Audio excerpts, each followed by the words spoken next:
Good evening, everyone. Welcome, welcome, welcome. We are so excited to welcome you to the kickoff session of the College 101 webinar series. We are going to explore, apply, and fund over the next couple of weeks, but we're starting out first and foremost with part one, explore, tonight. So you are in the right place and space right now to get an amazing hour of information to help you explore and start planning for your education. So let's first take care of some housekeeping rules.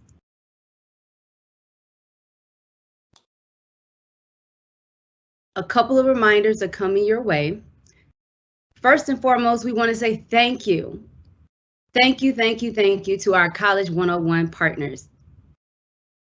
Their names are listed here, so shout out to them. Yes, yes, yes, yes, yes. They're the ones who are helping make this happen. Now, mind you, this is a webinar, so we will have closed caption available for you. Not a problem at all. All you have to do is click that CC icon at the bottom right of your screen. Questions? We have answers. Not a problem at all. So if you have questions, you can type them in the chat at any point in time, and we're going to try our best to respond to you as soon as possible and get those questions answered. There'll also be a live Q&A session at the end of our presentation as well. Awesome. So we are super excited today to welcome our presenter. My name is Monique Bird, and I am the host for this evening. Super excited for you guys to hear all about who Dr. Amanda Stark is. So before I turn it over to Dr. Stark, let me just share a little bit about her. Dr. Amanda Stark is the Director of College and Career Advising at Method Learning.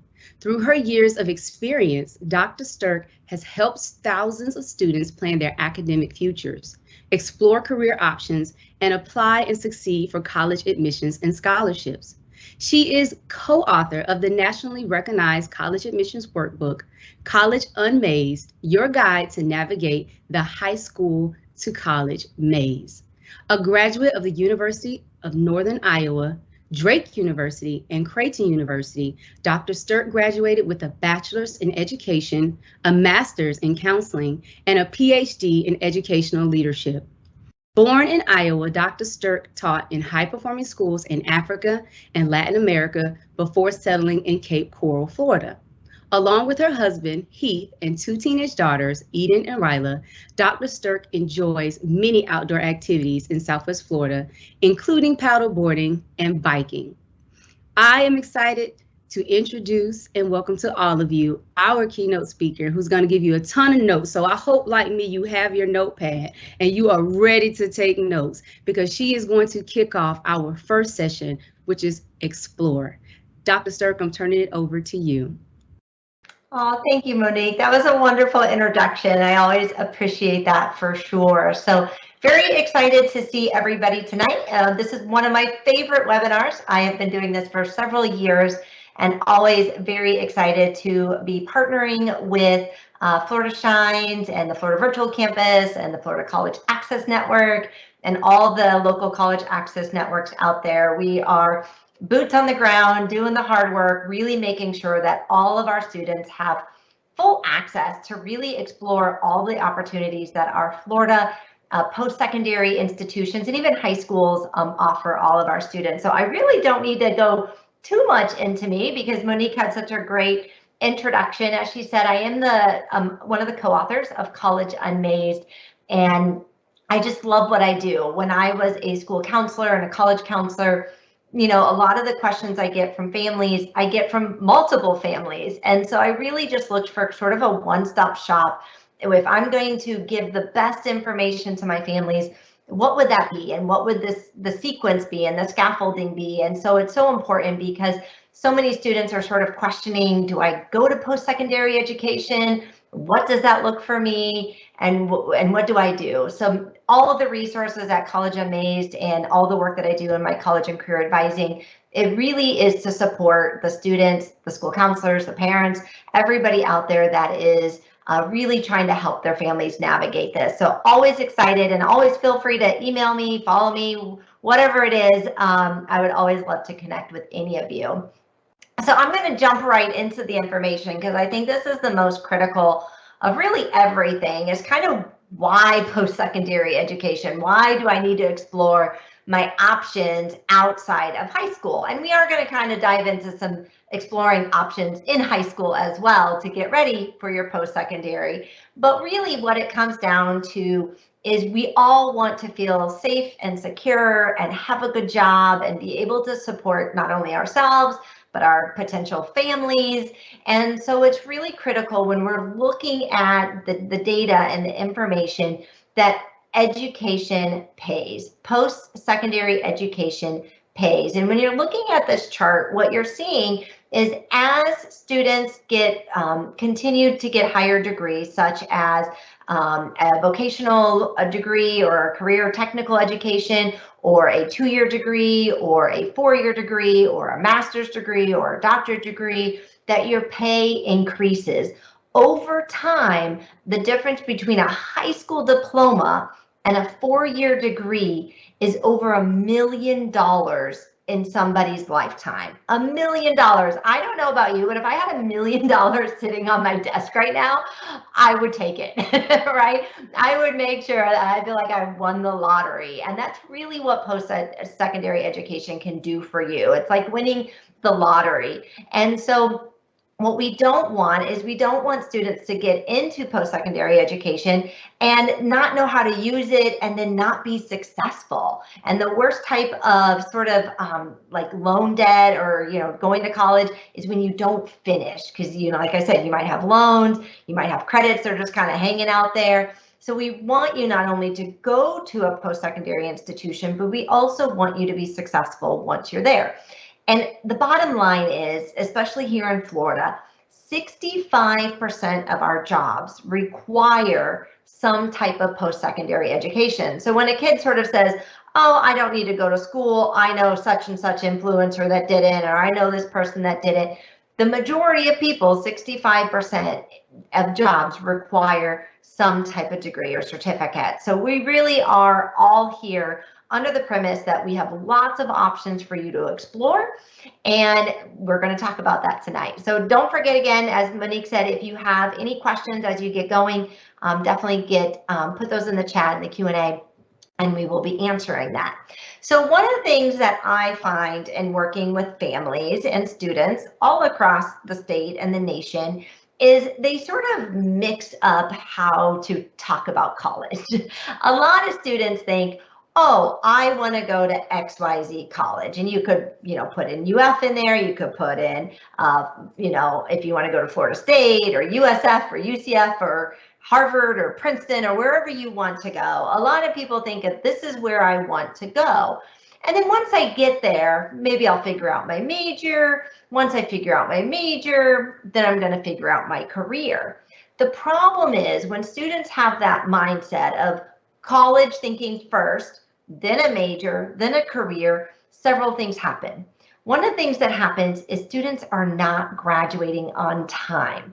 And so we're talking about, 2-year programs, 4-year programs. And when I'm a parent and I have a junior and a freshman, and when I think about my junior going off to college here in just a little bit, as a parent, I don't have budget for 5 years or 6 years of a post-education. I'm looking at 4 years. But the truth is, only 44% of our Florida high school students who start college end up graduating within 4 years. And that number has actually been decreasing over time, especially with COVID and everything else. So that means over half, 56% of our students are not graduating on time, taking 5 or 6 years, or they're not graduating at all. That's a problem. The other thing that we're finding is if you go that 5th and 6th year, here in Florida, we have something called the excess credit law. So what ends up happening, if you start accumulating too much credit, not only are you taking longer, but your tuition now doubles. You lose your FAFSA, you lose your bright futures, you lose the scholarships that you do because they're only planning for 4 years. And all of a sudden, since you're not in the workforce, that fifth and sixth year can get very expensive. So we want students to get, into a career and a major that they want really, soon, and they know where they're coming from. We also are finding that a lot of students have regrets. They go to a college and they go, oh, this isn't what I expected. It's too big, it's too small, it's too this, it's too that, whatever that may be. Or you feel like you just have to pick a major because you're so far into one, and the people come out and they go, oh, I wish I would have done that. I actually was talking to a principal down in Collier County, and he was telling me a story about his son went off to a pretty highly selective school and kind of didn't know what to do and kind of fumbled around, even at a very expensive school. I will say that they spent over $200,000 in tuition. He ended up, came back to Southwest Florida, couldn't quite figure out what he wanted, ended up going into the nursing program at Florida Southwestern State College, and ended up with a nursing degree. And that's what he loves and what he's doing. And so here he could have gone right into that and saved a lot of money and time if he would have known that. And we're also finding that a lot of you, you're going to have multiple jobs in your life. Kind of gone are the days that you're going to stay at a career for the next 40 years, right? A lot of you are mixing and matching with online work and sort of being able to kind of work from anywhere. You have all these opportunities. So we need to prepare you for that. So I would like you in this conversation is when we're exploring things, we're not talking necessarily about the college, the name of the college. What I'd rather you explore is what are my values for my career? What are my interests? What are my abilities? What are the things I actually see myself doing? And then also, how does that roll into a major of my choice, right? So if I were to get a major or a degree or certificate, what do I need to do that thing?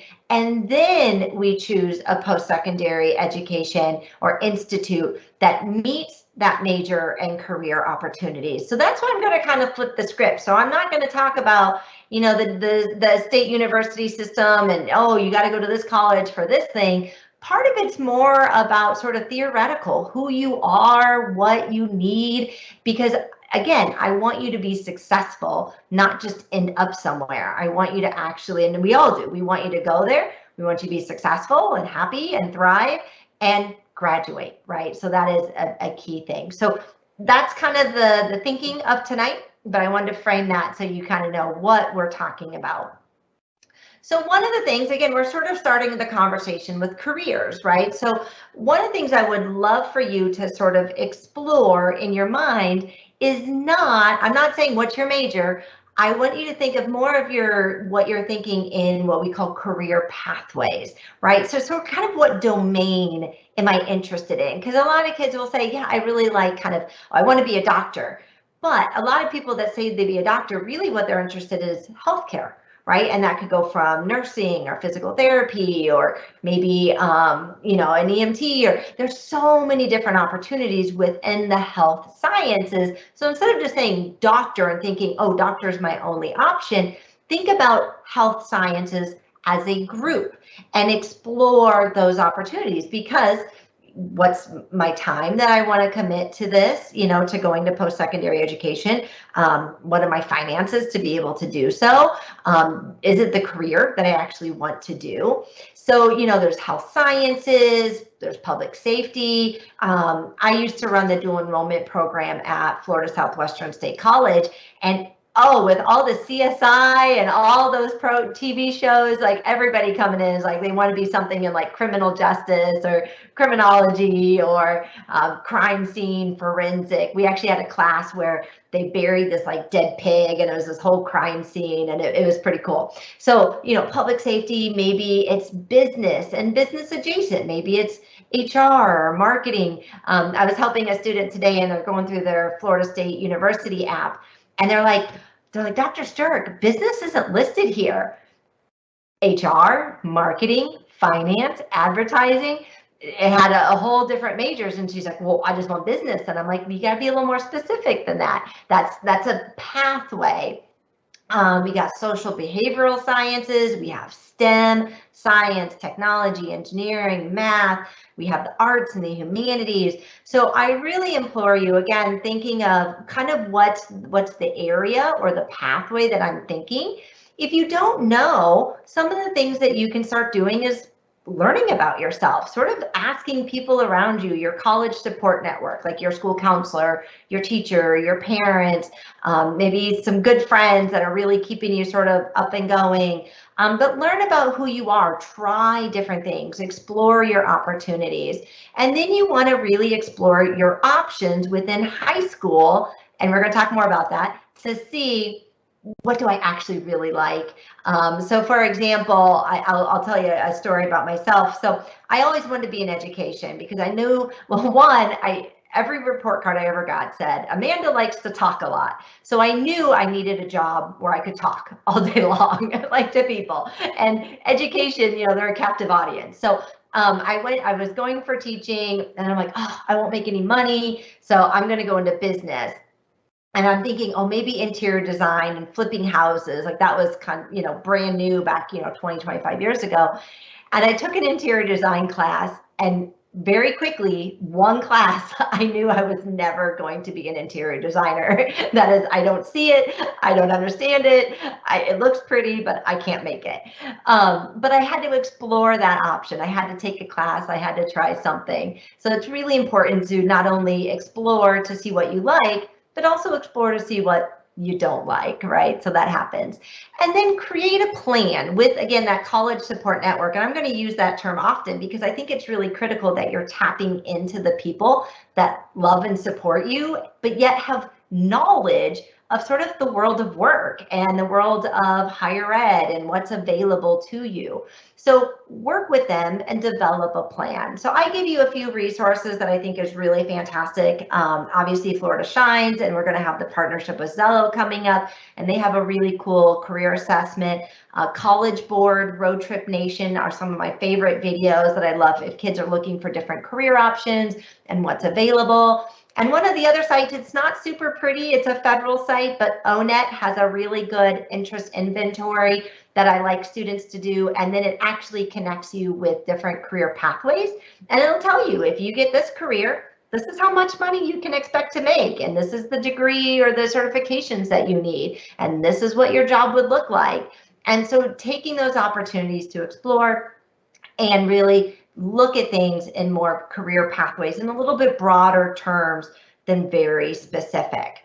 So again, let's kind of talk about how can we explore beyond just sort of thinking about it, right? So, what are my interests? So what do I like to do?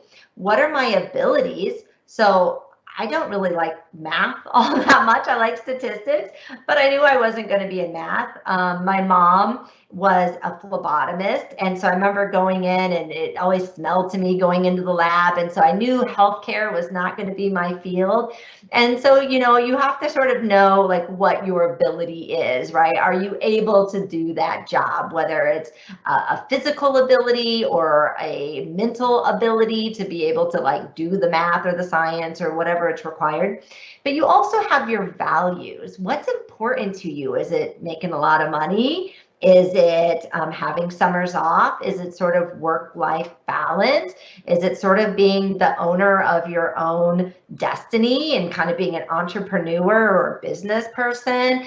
So what are sort of your interests, your abilities and values is really a thing to explore. So one way to do that is to look at your high school experience, because you have, and I don't know how many seniors we have or juniors, sophomore, freshmen, but we all have time to sort of build out what we like to do, or again, what we don't like to do. And so some ways that you can do that. Definitely your extracurriculars. There are so many things that you can be involved in, but you don't have to be involved in everything, right? So having a part-time job has some really critical skills. Community involvement, so maybe working with Key Club and some different nonprofit organizations is really can give you a lot of experience. Maybe creative pursuits, maybe you're in the arts and theater or music, or maybe you're really into coding and you're learning and teaching yourself how to code. Maybe major specific things. So like if you're going into healthcare, maybe you volunteer at the local hospital, or maybe you help a nonprofit build an app using your Python and C++ skills. Tapping into what your school offers in clubs, activities, and then also making sure that you take on any type of leadership opportunity, but you don't have to do it all. So one of the things I know, I was talking about my daughter who's a junior, and I had to have that discussion with her the other day saying, you can't do any more extracurriculars, like you have no time. It's better, because I read over college applications all the time, it's better to show something we call longevity and sort of intensity. And the way they do that is your Common App will ask you, how many years have you been involved in this? Is it 9th, 10th, 11th, 12th, or just 12th grade, or just 10th grade? And then they ask, the second question is, how many hours per week and weeks per year do you engage with this? So if you're doing a summer camp and you're a camp counselor and you're doing, 3 weeks, for basically 40, 80 hours a week, but you don't do that during the school year, or do you work and you work 25 hours a week? So they want to see, where are you spending your time and your energy and your passions? They're not looking at 20 different things. They really would rather have you have several that are just really strong, that you've committed yourself to, you've built some leadership and some, kind of character as you've gone through. So that is really critical. So using your extracurriculars, not in the sense of, being crazy busy and overwhelmed, but using them in a smart, systematic way. I love, hands down, academic planning. There are so many opportunities out there for our Florida high school students to get involved in so many different programs. Whenever I talk to other educators throughout the United States, like up in New York or Texas or places, and they're like, oh, you're in Florida, like you have so many opportunities. Our certifications and our career technical programs. So if you're interested in nursing, you can get your CNA, or you can get a dental hygiene certificate, you can get a coding certificate. I had a girl I was talking to today down in Naples, and she has her Adobe and some other she has 3 different industry workforce certifications that she got out of her high school. Again, those academies, tapping into that, whether it's healthcare, whether it's mechanical, boat repair, welding, there's so many, teaching, there's so many out there. And then of course, I always love the dual enrollment programs, the connection with your state community colleges, along with your state university programs that we have. It's just fantastic, especially you can kind of pick and choose which classes work for you and where your strengths are. But also using your AP and IB and Cambridge ACE programs to really sort of build that rigor. And actually, rigor is one of the top 3 things that colleges are looking for in your college application. But they're also looking for where are you passionate about? So, when kids say, I really love band, but I want to take this AP class, sometimes you have to go with your passions too. It's not always about the AP. A lot of times it is about sort of pursuing your passions. And so using your electives smartly, instead of just saying, oh, I'll just take that class because it's open, ask your counselor, what's really available to me? This is my career path, and this is what I want to explore. What's available? So academic planning as early as freshman year, I think, is just so critical, and you really need to have an active role in that planning and mapping it out, what my opportunities are. MOOCs, I like the word MOOC. I mean, who doesn't? That's a cool word, right? MOOCs are cool. They're called massive open online courses. So I, as the director of dual enrollment for 8 years, I think I was, I worked with 42 different high schools, super small to really big. And I knew that not every student has the same opportunity for access to cool electives like band and choir and business courses or communications or whatever they may be. So MOOCs can give you that opportunity that if you're in a rural area or maybe your school doesn't have a program that you're interested in, you can go online and do courses virtually. I really like Coursera, is one of my favorites, Coursera.org, because it taps all these really amazing universities all over the world, and you can basically take their classes for free on marketing, public health, CDC stuff, Google, Facebook, coding, photography. There's so many out there. So there is no reason anymore that, if I look at a transcript or an academic resume, that I should be able to see sort of what your passions and interests are, because there's so many things out there. So MOOCs always fun, especially during the summer. If you're just like, I don't know what to do, try a MOOC, see what's out there. And then also a really good thing to start doing in exploring your options is starting to talk to colleges and post-secondary institutions. So whether that you're taking a trip up to Orlando, I think Monique said she's up near kind of Polk State, Orlando area. Let's say I'm driving up to go see her. I might stop off and go see USF on my way, or go see Florida Polytechnic, or go visit Florida Southern on my way over. And a lot of the campuses are completely open access. You can just get on campus, walk around, check it out. So that's nice and easy as early as 9th through 12th grade. I think that that's really great to be able to see what's out there and what's available.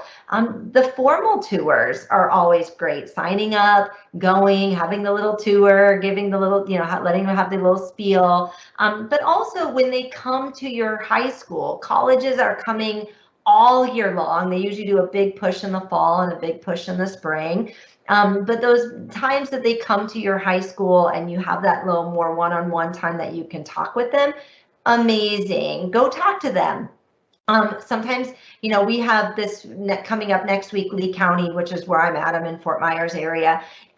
We have our big college fair, and it's at our big FSW arena. And there's going to be, there's thousands of kids every year. And it's a lot. There's a lot going on. It's noisy, but you get really great information. You get all these brochures. Let me show you. Here's one from Ohio State. You're probably already getting them. What else do I have here? Massachusetts. This is occupational hazard.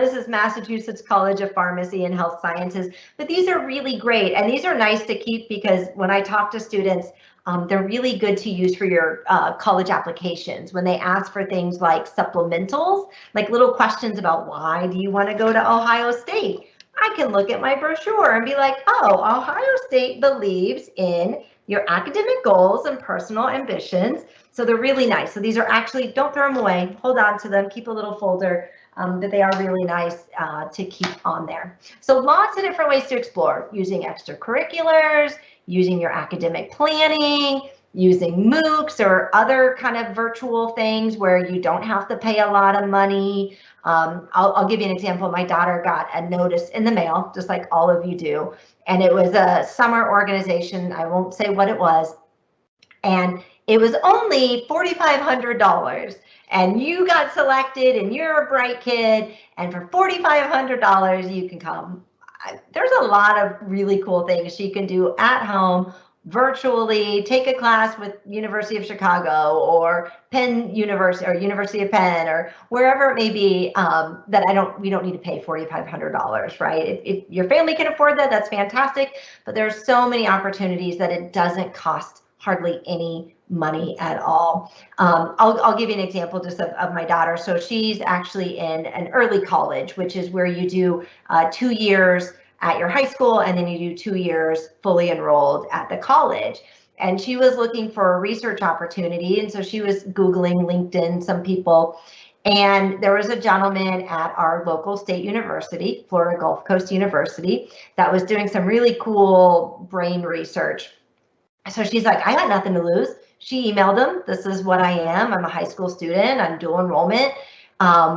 Here's my resume. She had all written out. Here's my resume. I'd be interested. Can I be your research assistant? He said yes. He said yes. And I think she's coming home right now from Florida Gulf Coast University, where she's with 3 other college students, and she's a high school student, and she is, doing this research project. And I don't even know, it's pretty, detailed. But she just asked. She asked. It's a free opportunity. It's right down the road. It's not that far. So there's so many opportunities to explore. I'll give you another example. I had a kid, this was back when I was a college, I was school counselor, and the kid loved submarines, would talk about it every day, all the time, had the book, and everybody was like, don't get Michael on submarines, because he would go on for an hour. Anyway, he came in and he kind of got that one of those emails, hey, for $4,500, you can come to this program. And he came in and he's like, Dr. Stirk, I can't, my family can't do it. I said, what do you want to do this summer? And he says, I really want to learn how to build boats. I want to build boats. And I said, you know what, Michael? I said, we live in Southwest Florida. There's got to be some company down here that builds boats. Let's Google it. So we literally, I to this day, it's one of those memories I have. He sat across from me. I moved my computer screen so he could see it. Google boat builders in Cape Coral, Fort Myers, Florida. And sure enough, a few came up, and one of them is called Action Craft Boats. I still remember, and this was like almost 10 years ago. And so we brought it up, and I said, let's call him. Let's just call him. So we picked up the phone. I called him. I said, hey, we have the student here. His name's Michael. He loves boats. He wants a summer internship. And the guy's like, yeah, have him come on down, meet me at this time, do this. I said, great. I said, Michael, you're going to go here on Friday, 2 o'clock, whatever. Perfect. Ends up getting the internship. He builds boats all summer. He learns the ins and outs. He's inside boats. He's sanding them. He's learning the engineering. I kid you not, because of that experience, that student, and he was a good student. I mean, like, he wasn't amazing, like, oh, he has to be the valedictorian, but he was a good student, did what he was supposed to. He had three full ride offers to universities. He had 3 to choose from, 2 in state and 1 out of state.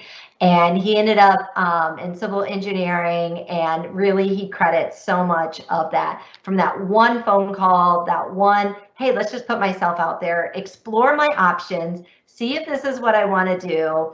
And he was able to then leverage that for additional institutional scholarships and stuff. So when I hear those stories, and that's why I'm telling you these stories, because a lot of times as kids, we're like, oh, we're just a high school student, but so many people in your college support network and the people that we know and we're connected to, they want to help you. They want to help you explore. So really, the worst they're going to say is no. So use your opportunities, explore your opportunities, and you will definitely have a much clearer direction on where you want to go.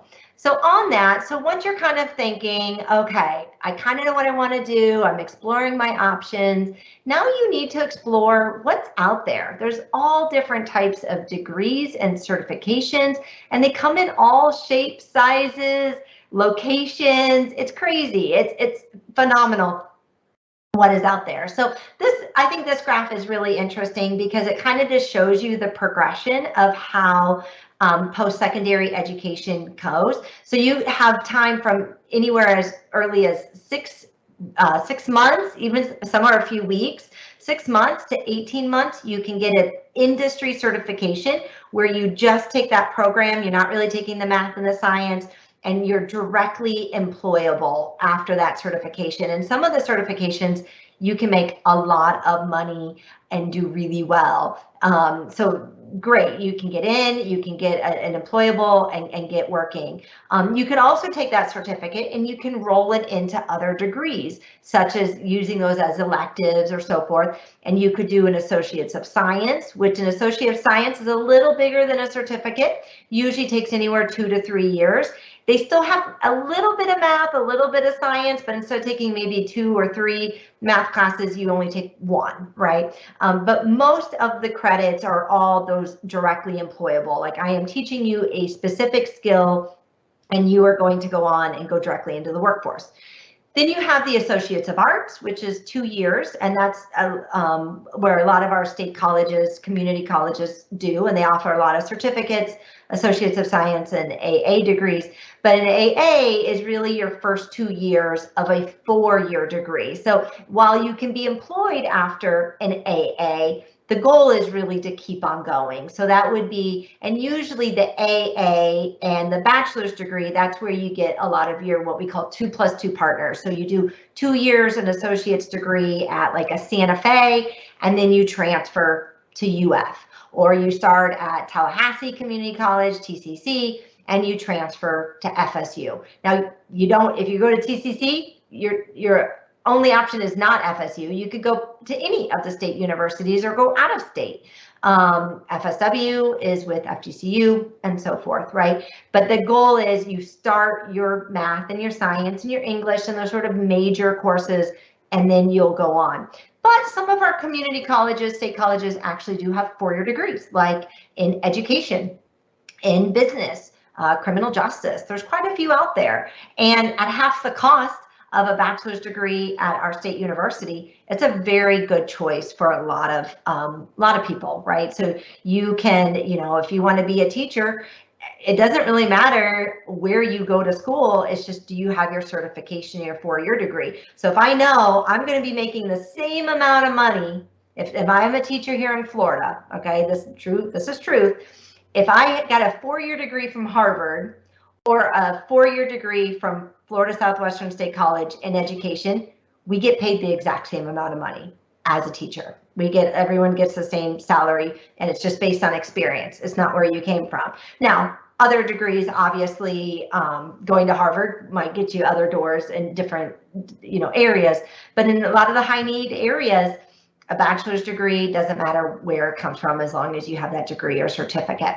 And then you have your upper end degrees like graduate school, master's degree, doctorate degrees, JDs, MDs, DOs, those type of thing. And those typically, the bachelor's, master's, and doctorates obviously are going to be at our 4-year institutions, whether it's our state universities or our private institutions that we have. But you can see, you can start small and you can build up. You don't have to jump all the way. So I always like this sort of showing of like how when you stack credentials and you kind of start small and you build up and you build up, over time, you can really see the difference of your investment of time and obviously your money if for post-secondary education. So nursing is always a good one because it's really sort of synchronized. You can start with a CNA, you can go get your LPN, you can get your RN, BSN, and you can move on up. And the higher you go, the more money you make, okay? Which kind of goes right back to that first graph that I showed you. That was the stair step as well. So here's very practical, a lot of kids. So you can start, getting your CNA as a high school student, get some of those math and science courses done as dual enrollment or an AP student, and then you could transfer, any state college, state university, and keep going. So we are going. Let me just take a quick pause here. Monique, is there any specific questions or anything we can just take a pause and answer? Yes, let me check the chat. You have been doing such an amazing job. I was over here taking copious notes. I'm sorry. I need a drink of water. My new favorite word is mooks. Mooks, I love it. I know. It's one of my favorites. I see a few questions in the chat here. One student asked, should they go to community college first before a university? That really is up to each student. I do think that, unfortunately, there's a little bit of a stigma of community college, quote unquote. The thing is, there are so many opportunities. The class sizes are smaller, they cap them at like 30, 35, where if you go to a UCF, let's be honest, when you have 60,000 students, they have class sizes sometimes of 200, 300. And so you really get this personalized attention, which is really great. It's a smaller campus to navigate. And when you look at tuition at a state community college, this is ridiculous. It's $3,200 for a year. And if you get any FAFSA, any financial aid, which about 75 to 80% of students going to a community college do, it's virtually free. A lot of times I get a work study kid, they do work study, they get their FAFSA, we're paying them as a college to go to school. And it is a great financial investment.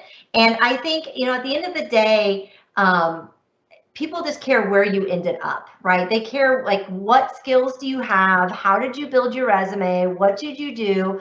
And I think sometimes in that smaller environment, people just thrive and they can be part of an honors program. They could do study abroad opportunities. Like, there's so many opportunities. So I think starting out at a community college, or AKA state college, you kind of call them both here in Florida, isn't a smart decision. And I think we need to have ownership over that, like, this is a good decision for me, and then I need to transfer. And then you can either transfer to your local state university or stay at your school. But I think it's a really good choice for a lot of students. And I do think I do see a lot of kids going to bigger schools and then they come back, you know, it was too big, it was too much, and they come back.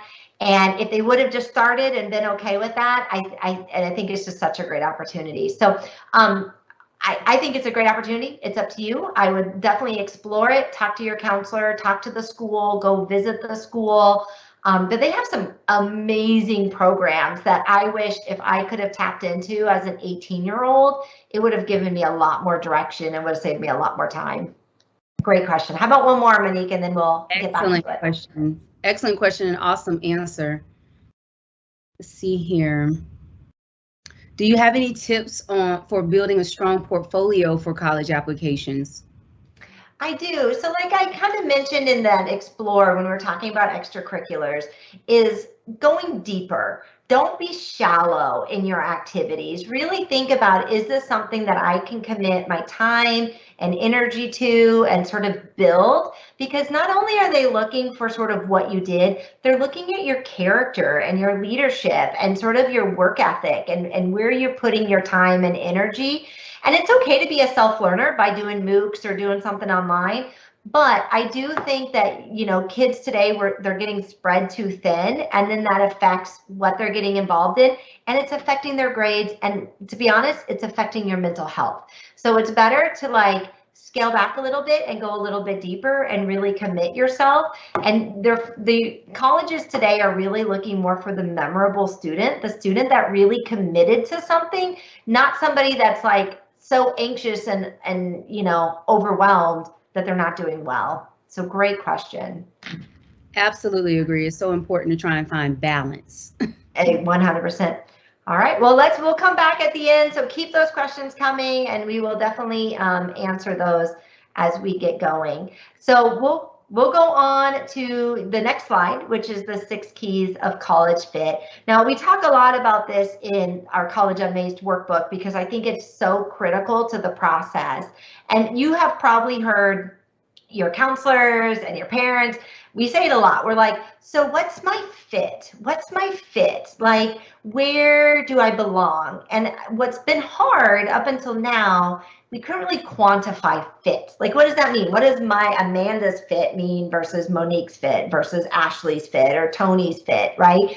So I would like you to think as you're exploring colleges and exploring your opportunities after high school, that you're looking at these 6 different domains. So the first one is sort of academic match, and that's kind of like, do my grades, my ACT, my SAT, kind of the student I am right now, isn't matching the school that I want to attend. Because we want, again, to be successful. So sometimes, you know, and you've heard this saying before, do I want to be, you know, a big fish in a little pond or a little fish in a big pond, right? And so, you know, do you want a school that you want a school that you can be academically successful? So you want to find a school that academically matches you and gives you the support but also challenges you so you can be where you want to be.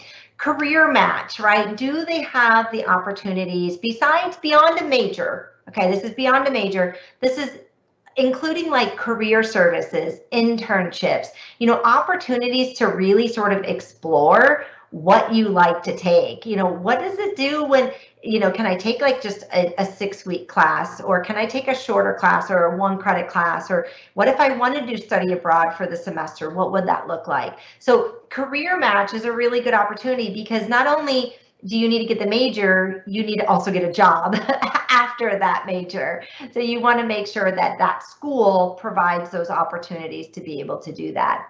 Financial match, we've talked a little bit, and Monique and I said how cheap our state colleges are. Does not mean that, I mean, it's an amazing value, so it has nothing to do with value. It's just that when you look at sort of our net price over time, we haven't raised tuition in years, and so it's still, I think Florida right now is the second most affordable tuition in the United States. A state university is about $6,500 tuition for the year.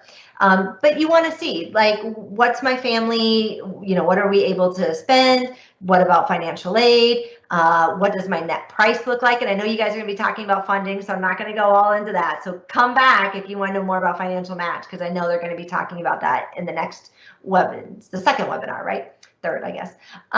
So really important. So talking about finances is important early on and all the way throughout the process. Your personal match. So personal match is really about sort of size, location, that sort of diversity, college culture, right? Do I kind of feel at home here? Do I feel like I can be successful? Can I navigate it successfully? So really important. Student outcomes. These next two, I don't think we talk enough about. So if I do have counselors on tonight, I hope that this becomes more part of your repertoire and you talk more about it with students. But student outcomes. So student outcomes is, if I graduate or go to the school, how likely am I going to graduate on time? How likely am I going to have a loan that I can't pay back? And what about also, if I graduate from here, what are my likelihood to actually get a job, right? Because 2 degrees from 2 different colleges might have very different, what we call placement rates.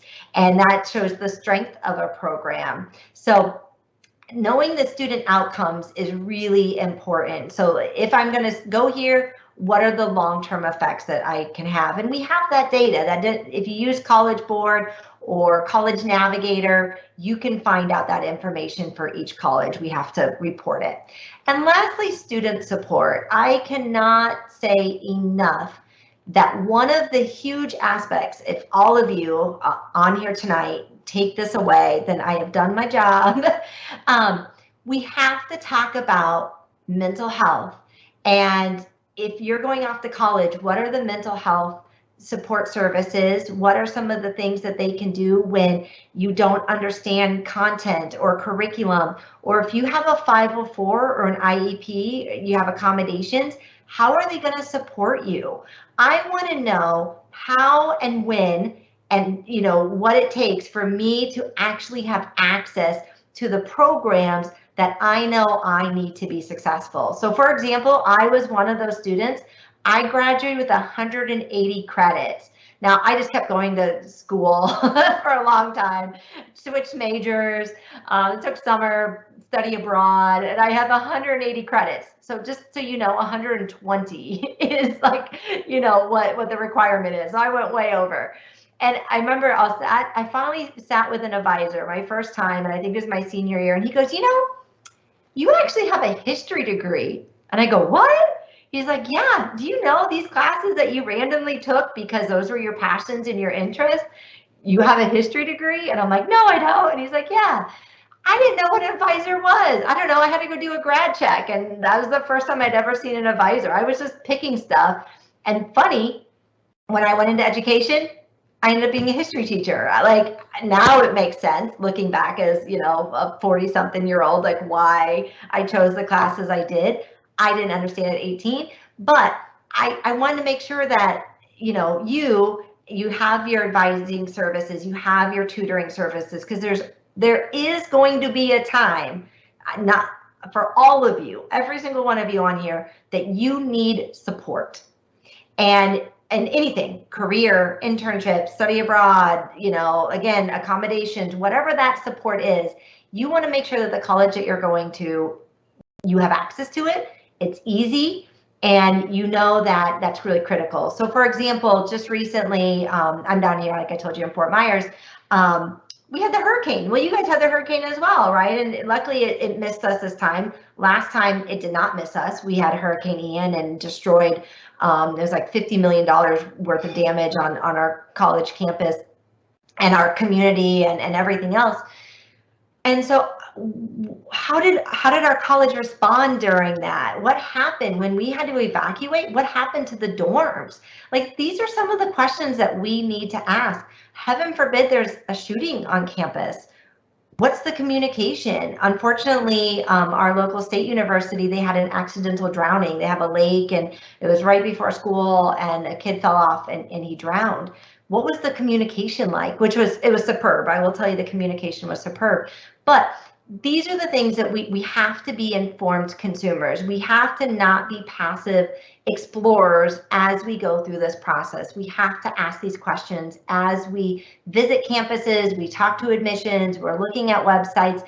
We have to get beyond, are the dorms pretty and do they have my major?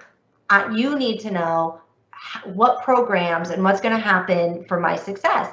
And safety, I'm a lady, you're a lady, men, I don't want to exclude you too, but we want to make sure it's a safe campus, that if you need to walk home at night, you have that. So those are the things that, you know, as you go through college fit, that you're looking at all those different aspects. Now, for some of you, like if you have accommodations, then you might need a little bit more support in that area than somewhere else. But these are the things that we definitely need to always be asking as we're exploring our post-secondary institutions. And I think we need to continue to keep them accountable. If we're going to spend our time, energy, and money to go there, that they're giving us the services that we need. So definitely, hopefully you can see what my soapbox is, right? Because I do think a lot of families, unfortunately, don't ask those questions. Monique, was there a question? If it's okay, Doc, I just have to Yes, ask because I think it's an please. awesome question. So, how significant of a role does GPA play when exploring college options? That's a tough one. That's a tough one. It depends. So obviously, the more the selective the school, the more they're going to really look at your GPA. So a UF that has a 30% admissions rate, GPA is going to be one of the top things that they're going to consider. They want to see that sort of consistency over time. But I will go back to, if your GPA is not where you are, our state community colleges are open access institutions. And if you know, I was working with a student the other day, and her GPA does not match the student she is. She kind of got into a school and a program that just really, and her ADHD just took the toll on her, right? And that's not really the student she is. So get her GPA repaired, go to, you know, start at a community college, transfer. Those universities won't even look at your high school GPA anymore. So it's okay. It's again, it's not where you began, it's where you end. So yes, some schools really care about that GPA because that's sort of a filter that they use for academic success. But other schools they're excited and they're like, hey, if you're here, we're going to get you here. And we have schools that do that. And so there's a lot of schools that, you know, you can show your attributes in other ways. Hopefully your GPA is going this way. It's going up. Maybe it was a bad freshman year and COVID still and everything going on and you're up and moving.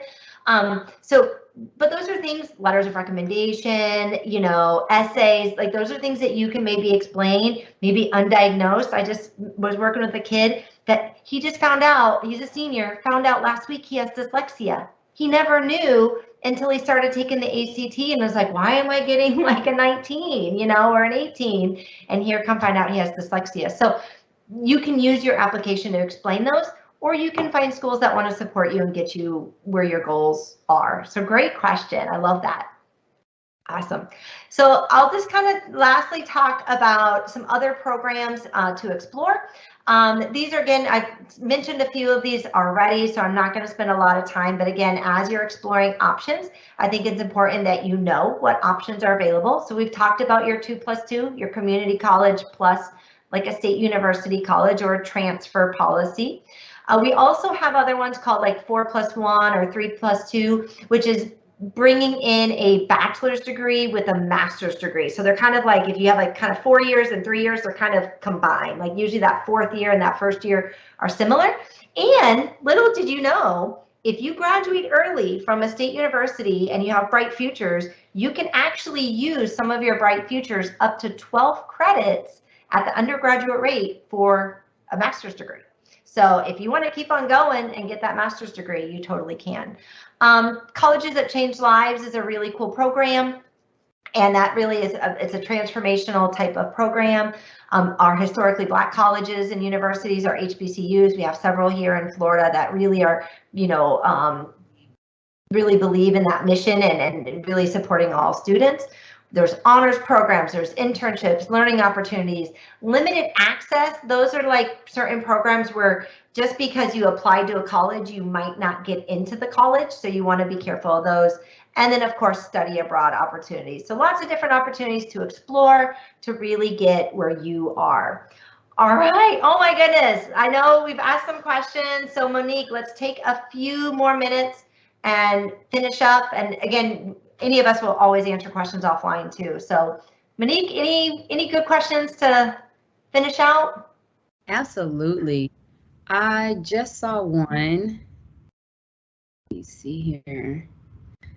I do want to say it says this going to be available to watch later. That means you gave some really good nuggets, and it is going to be available at a later time. So to the person that asked that question, you will be able to go back and look at the recording.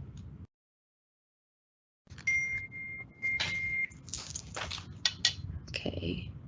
Looks like you must have done a phenomenal job because let's see here. They're all listening. They're not typing, huh? No, well, they're like me too. They're probably taking some good notes. One thing I love that you mentioned about going to college fairs and career fairs, that exposure is amazing. But quick question, what are some questions students could ask when they go to the college and career fairs? One of the things that I would be leery of is asking questions that are already on these little flyers. A lot of times you get that nugget of time with them and they're like, oh, what's your ACT, SAT scores? Maybe really talk about your culture or your safety, or, ask them about some of those 6 keys of college fit. Like, I'm really looking for this career. What would it mean to be undecided at your college? How could I double major? How could I use my time at your college to benefit me? So really use them and pick their brain. Like, don't ask questions that you can just find on the website.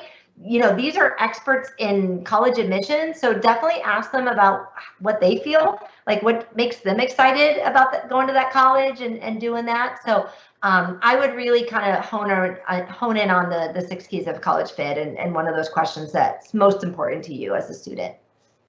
Absolutely. I do have another quick question. Does opting for early admission increase your chances of entering college? So early admissions meaning like the dual enrollment full-time program, or like early action? Maybe talk a little bit about both, because that way that helps them to understand both as well, and then we can dive a little bit into it. Yeah, so one of the really cool things about, again, exploring options here in Florida is we do have state laws that protect your college credits that you've earned in high school. So for example, if you've taken dual enrollment, ACE, IB, AP classes, CLEP, we know how those classes are going to transfer. And so, yeah, what happens is you're showing you're ready for college rigor, that you have been successful, you've been on a college campus. So if you're doing early admissions, which is like your junior, senior year of high school, you're taking college courses, they really look upon that as very beneficial. So you definitely want to try, and in areas that you can be successful. The other question I would say is early action, which early action is when what the time of year you apply for a college. We don't do a lot of early action here in Florida. We call it priority deadlines. And huge. I mean, for example, UF will tell the story that I think they accepted 8 kids after priority deadline. So they are really, because they just have so many that they're going through, that you really want to meet those November 1 or October 15th deadlines, most for admissions and for scholarship opportunities. If you don't have the scores, I understand that, but if you can get your stuff in, it's important. So I see a question that's probably near and dear to both of our hearts about school counselors. With Yes. high schools overcrowding, and as you and I both know, the numbers for the student to counselor ratio being ridiculous at times, how do you get the time that you're needing with your counselors? The students are asking. They seem overloaded, and it seems like they don't have time. Yeah. Well, and I mean, that's, to be honest, one of the reasons why I wrote College Unmazed, because I wanted to have the students have the tools and then be able to use their counselors in a better way, to be able to really talk about them as an individual versus some of that, like, oh, what's the test scores for UF, or what do I need to do for this, instead of have the tools and resources ahead of time. So when they go in and they can talk to their counselor, they can have much more robust conversations. But I think it's really be prepared when you go in, right? Know what questions to ask, just like admissions. Know what you're going to ask, be specific, and use that time wisely, because they are experts in so many different things. Just don't go in and be like, I don't know anything, just tell me everything. Instead, go in with your list and be very specific, and then they're going to help you a lot more. And we need more counselors. We need a lot more counselors and college counselors and people helping all of you through this process. Thank you. I think we got. Yes, awesome. So first of all, virtual round of applause. Doc, you did an amazing job. Thank you for helping us to explore our options. So I just want to remind everyone that this is just the beginning. So you got an appetizer. It was delicious. Thank you. But we have more for you in the coming weeks, part 2 and part 3, the apply and fun sessions. So apply will be next week on September 21st. And following that is going to be the fun session on the 28th. You don't want to miss either one, but with some FAFSA changes coming that you don't want to miss, you especially want to make sure you are tuned into both, okay? Next up is going to be apply and then fun. So go ahead, put it in your phone, save the date, set your reminders, same time, same place. We have the QR code for you, and we also have some more information on the website. Share it with your friends and your family. This is the place to be at 6 p.m. on those next 2 nights. So once again, thank you for joining us. Thank you again, Doc, for all of that information. You have a wonderful evening, everyone, and we'll see you next week. Thank you, Monique. No, thank you.